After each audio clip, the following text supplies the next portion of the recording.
اختتام کی طرف بڑھتے ہیں۔ سے ملکی T20 سیریز میں آج سری لنکا اور زمبابوے کی ٹیمیں راولپنڈی کرکٹ اسٹیڈیم میں مد مقابل ہوں گی۔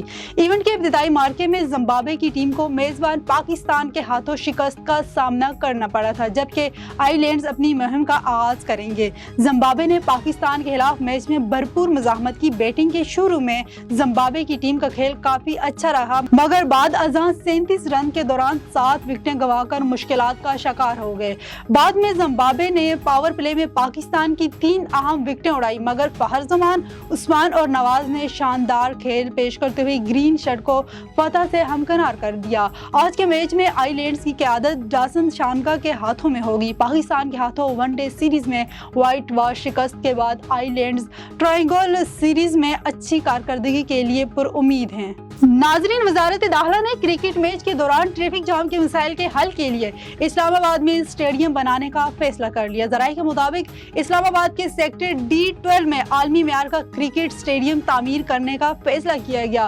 وفاقی وزیر داخلہ نے چیئرمین CDA کو منصوبے کو 1 سال میں مکمل کرنے کی ہدایت کر دی۔ ذرائع کے مطابق اسلام آباد میں دبئی طرز کا جدید کرکٹ اسٹیڈیم تعمیر کیا جائے گا۔ اسٹیڈیم شہر سے دور بنائے جانے سے ٹریفک مسائل کا خاتمہ ہوگا۔ ذرائع کا کہنا ہے کہ اسٹیڈیم کے قریب 7 اسٹار ہوٹل بھی تعمیر ہوگا۔ بین الاقوامی ٹیموں کے لیے رہائشی سہولیات شامل ہوں گی۔ جدید پارکنگ، سیکیورٹی اور ٹرانسپورٹ سہولیات منصوبے کا حصہ ہوں گی۔